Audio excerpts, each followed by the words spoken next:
Bienvenidos a No los olvidamos, puente de amor para la Iglesia con la Fundación ACN. En este espacio honramos a los hombres y mujeres valerosos de nuestra Iglesia que llevan el amor de Cristo a quienes más lo necesitan. Conoceremos historias sorprendentes de estos héroes silenciosos de nuestra Iglesia Católica. Atendamos.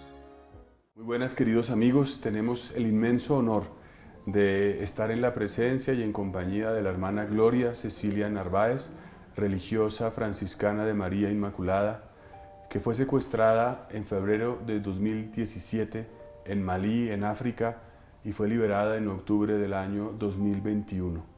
En una experiencia impresionante de sufrimiento, de dolor en manos de yihadistas extremistas que la sometieron a toda clase de maltratos, pero que ella afrontó con la fuerza de Jesucristo, con su carisma franciscano, con los ojos de la fe, con la paciencia de la Virgen María. Hoy vamos a compartir con ella y vamos a escuchar la experiencia que nos ofrece desde su corazón. Hermana Gloria, es un honor estar con usted esta tarde. Qué alegría poder compartir. Gracias, Padre. Muchísimas gracias. Y gracias por esta invitación que me hace la Obra Pontificia Iglesia Sufriente, porque así puedo compartir mi testimonio de fe y cómo Dios hizo ese milagro grande de su infinita misericordia, ¿no? De poder volver en libertad y poder continuar mi camino misionero. Muchas gracias. Ha dicho usted camino misionero, yo quisiera comenzar por allí. ¿Qué hay en el corazón de una religiosa que le haga sentir el deseo de irse a un lugar tan lejano como el África y en concreto como Malí? Bueno, primeramente pues la misión en Malí tuvo mucho significado, ¿no? Para mí personalmente, el poder tocar como el dolor, ¿no? De la gente, el sufrimiento, pues personalmente me evangelizó y me humanizó, ¿no? Pues acompañamos a la gente en sus duelos, en sus alegrías, en sus diferentes dificultades, lloramos, reímos, participábamos de sus fiestas, ¿no? Pero sobre todo el dolor de ver cómo pues, un niño moría de hambre, ¿no? Una mujer no podía desplazarse de su vereda hasta llegar al centro de salud en una bicicleta o a veces en una carreta con un asno, ¿no? Entonces al llegar o unos kilómetros antes fallecía, dejando a su niño huérfano, y lo que esto significa dentro de la cultura, ¿no?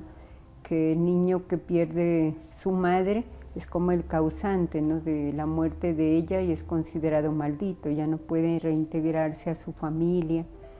O a veces los niños que nacían con discapacidad o con enfermedades, ¿no? Porque también son considerados bestias. Entonces eso es algo tan fuerte en la cultura que pues uno no logra comprender, ¿no? Como las mismas mujeres que nosotros habíamos formado y que nos ayudaban, no querían tomar entre sus brazos a estos niños, ¿no? Entonces eso fue un camino para hacerles comprender, ¿no? Que es un ser humano que nació con esa enfermedad, pero que merece nuestro afecto, ¿no? Es un regalo de Dios para nosotros, porque la cultura pues, es muy fuerte en ese sentido, ¿no? Ya son rechazados desde su familia, ya no pueden integrar, pues ni siquiera visitar a veces a sus abuelas, ¿no? Sobre todo la condición de pobreza, ¿no? Que hay en Mali, en la población que nosotros estábamos, Carangazo, pues sumamente pobre, muchísima pobreza, mucha falta de formación, ¿no? En cuanto a la higiene, en cuanto al cuidado, enfermedades pues que venían con estos vientos del desierto tan fuertes como la meningitis, ¿no? Todo el tiempo la tifoidea, el paludismo. Bueno, enfermedades que uno se sorprendía, ¿no? A veces llagas que salían en la piel por la misma ambiente que se vivía, ¿no? Entonces eso me marcó mucho a mí, ¿no? Pues el saber que en medio de este pueblo nosotros podíamos como hacer esa presencia de Dios, ¿no? Porque nosotros fuimos a hacer nuestro servicio misionero a una comunidad que era el 98% musulmán. y el 2% cristiana, pero católica, pero en ese sentido, de servir, ¿no? O sea, no de respetar mucho la religión, hubo mucho respeto, pero sí de participar y de hacernos una más de su cultura, ¿no? Participar en sus fiestas, participar de todas sus costumbres, pero sí, el dolor de ver una madre, una mujer que muere, el dolor de ver un niño, ¿no? Que muere de hambre, como que es una impotencia, ¿no? De que uno pues lo pueda llevar a un hospital un poco lejano de donde vivíamos, y como esa indiferencia, ¿no? de los médicos, ¿no? Que eran de la misma cultura, como que nada se puede hacer o como que no hacen nada, ¿no? Hasta de una mujer que la picó una serpiente, ¿no? Y uno pues hace todo lo posible como porque pues no, la vida de esa mujer es importante, ¿no? Y llevarla a un hospital, y como que pues la inhumanidad, ¿no? O sea, no, uno ve como esa humanidad, ¿no? Y eso pasaba muchísimas veces, ¿no? Nosotros, por ejemplo, vivíamos experiencias tan duras de enviar una mujer embarazada a un hospital, ¿no? Que necesitaba rápido la atención de un ginecólogo, y se llamaba al ginecólogo, llegaba después de 4 horas, cuando la mujer ya moría, ¿no? Y el niño también. Y si uno le decía, pero ¿cómo? Imposible, ¿no? Que usted no pueda venir a atender a esta mujer. Y eso es lo que quiere Dios. Y uno se sorprendía, ¿no? ¿Cómo es lo que quiere Dios? Sí, eso es lo que quiere Dios, ¿no? Pues ya murió, y ya como esa falta de humanidad, ¿no? De las personas de allá mismo. Y muchos casos que vivimos de dolor, ¿no? Casi llegando al hospital, la mujer moría, ¿no? Por falta de sangre, porque no se alimentaba bien, por su estado de embarazo. Entonces algo fuerte fue. Usted me hace pensar en cuanto la oigo, en aquel relato de San Francisco de Asís, que se encontró con aquel sultán musulmán, por supuesto, y que le dijo a sus hermanos, a los frailes menores, vayan y evangelicen, y si es necesario, hablen. Sí. No sé si relato la anécdota con suficiente sí, claridad, sí. pero usted me está diciendo, está en un contexto de una mayoría absoluta musulmana, en el cual me imagino que una evangelización explícita, en la cual se haga un anuncio de esta manera del Evangelio, hablando de Jesucristo, no sería posible. Lo hace a través del servicio, a través de lo más fundamental, usted lo ha dicho, de la humanidad, ¿verdad? Sí. Hermana, cuéntenos qué pasó aquella noche de febrero de 2017. ¿Qué estaba haciendo usted? ¿Qué sucedió aquella noche en la que las cosas cambiaron tan radicalmente? Sí, precisamente nosotros nos encontrábamos las 4 hermanas, teníamos 13 niños, ¿no? Que habían sufrido una infección contagiosa. Entonces, pues la casita del orfelinato quedaba frente a nuestra casa donde vivíamos, pero no teníamos como una enfermería, ¿no? Un lugar donde se los podía aislar. Entonces nosotros los trajimos a nuestra casa y pasábamos cuidándolos, porque había que ponerles mucho suero, mucho antibiótico, ¿no? Porque pues la epidemia se iba contagiando uno a uno. Entonces nosotros estábamos pendientes de ellos, ¿no? Cuando pues nosotros habíamos acabado de hacer la oración, por el demasiado calor pues la hicimos afuera, ¿no? En un patiecito que había, y sentimos, ¿no? Que los perros ladraban. Bueno, entonces... O sea, era la tarde, ya la noche. Ya, claro, eran como las 7 de la noche, ¿no? Cuando yo me di cuenta también que en el momento como que la luz, bueno, teníamos una batería, ¿no? Para conectar, porque allá no había luz eléctrica, entonces como que la luz se apagó. Entonces yo me sorprendí, ¿no? Se quedó como todo oscuro, y entonces bueno, como ladraban tanto los perros, yo salí a preguntar quién estaba afuera, porque el portón generalmente permanece abierto. Pero nosotros teníamos una ambulancia, y durante todo el día, toda la noche estaba en servicio de la gente. Entonces era una mujer enferma, un niño, un anciano, bueno, todo el día y la madrugada, y en la noche era igual, ¿no? Entonces yo pregunté quién estaba ahí, ¿no? Y pues nadie respondía. Entonces me pareció extraño, porque el perro seguía ladrando, ¿no? Entonces yo dije, ¿qué pasará? Bueno, después nosotros ya nos pusimos, dijimos, veamos las noticias para ver para orar por la realidad del mundo. Entonces prendimos una batería y alumbramos el televisor, ¿no? Y cuando en ese momento que habíamos acabado de hacer eso, entraron 4 hombres fuertemente armados, ¿no? Con unas metralletas, con unas peinillas. Entonces, pues nos sorprendimos, el hombre se quitó su turbante y me dijo, ¿y es que me conoces? Entonces yo dije, no, señor, yo no lo conozco. Entonces se acercó a la hermana, ¿no? A una de las hermanas jóvenes, porque la otra pues corrió a meterse en su habitación y entonces el otro hombre se fue detrás de ella pues para golpear su puerta, ¿no? Para ver si la podía derribar, y entonces yo me quedé al frente de la hermana más joven y dijo, a esta me llevo. Entonces y la otra pues se fue detrás como a una capillita que teníamos en la parte de atrás, ¿no? Entonces yo inmediatamente vi con preocupación lo que estaba pasando, ¿no? El uno que estaba derribando la puerta de la habitación de la hermana y el otro que estaba pues con la otra, ¿no? Y los dos estaban con las dos. Entonces yo le dije al jefe, no, le digo, no les haga daño a mis hermanas, ellas son muy jóvenes, han hecho recién su profesión y su camino misionero. Si yo soy la responsable, le digo, de todo, pues hágame a mí, ¿no? Lo que les va a hacer a ellas. Entonces me dijo, ah, sí. Entonces, bueno, se acercó y ya me puso una cadena, ¿no?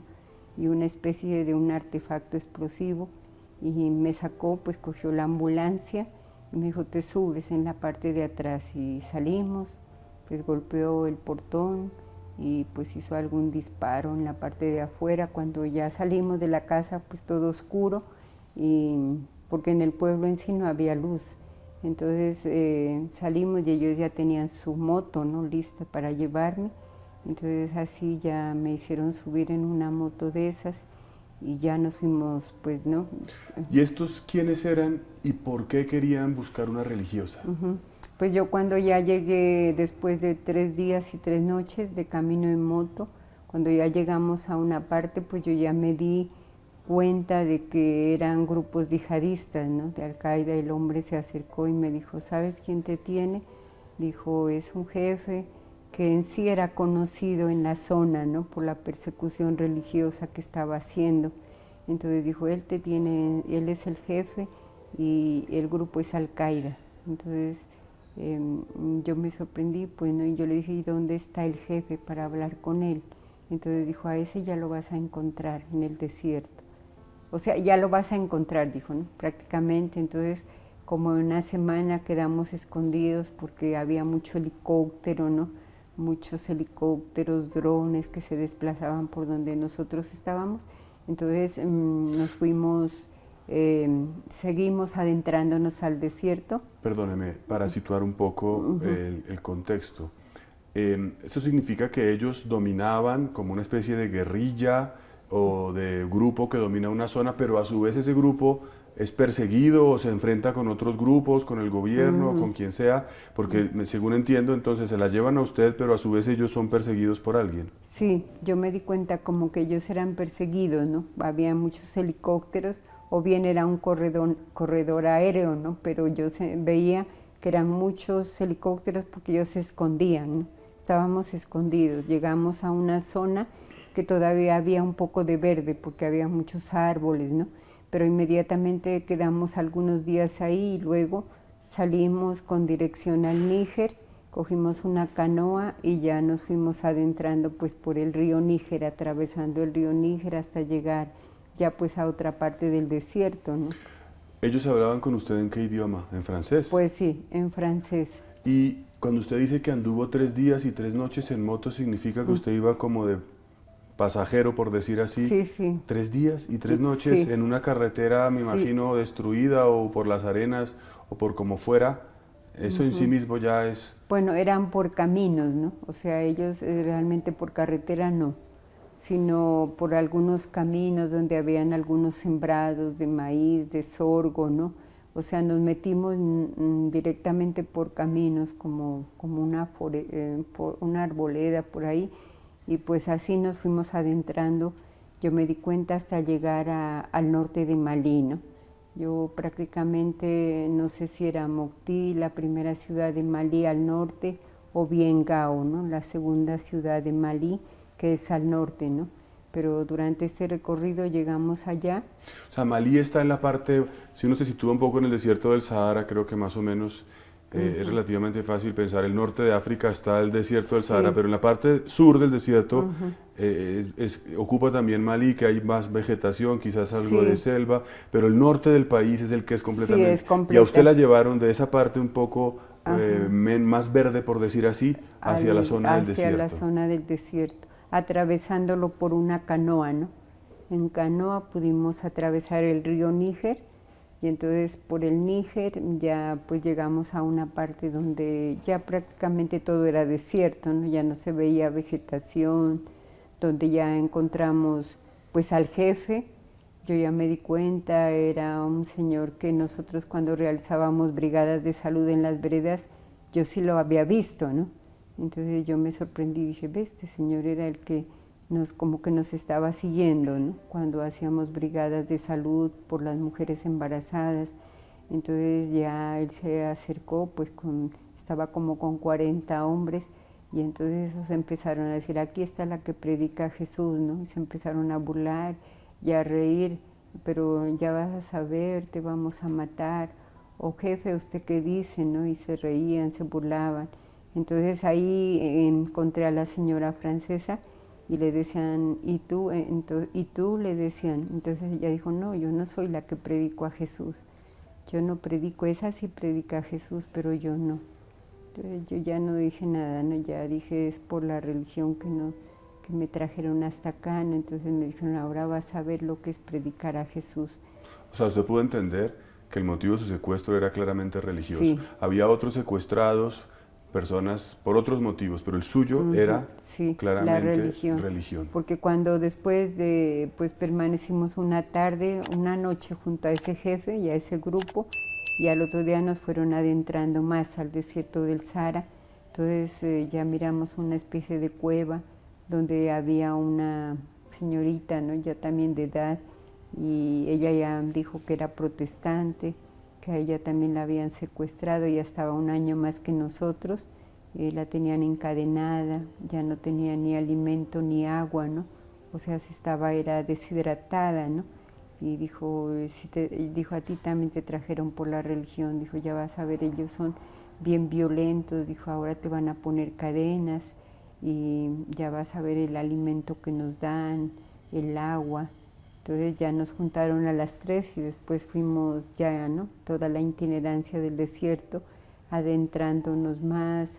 Habían lugares donde todavía se sentían los drones, ¿no? Que pasaban, los helicópteros. Entonces se veía que había mucho peligro y ellos nos iban adentrando más. Finalizamos este programa con esas historias que nos recuerdan lo valeroso que es vivir la fe en nuestros tiempos. Un poco como el Éxodo, lleno de pruebas y obstáculos, pero siempre guiados de la mano de Dios. Para conocer más sobre estas historias y cómo puedes ayudar, visita www.acncolombia.org.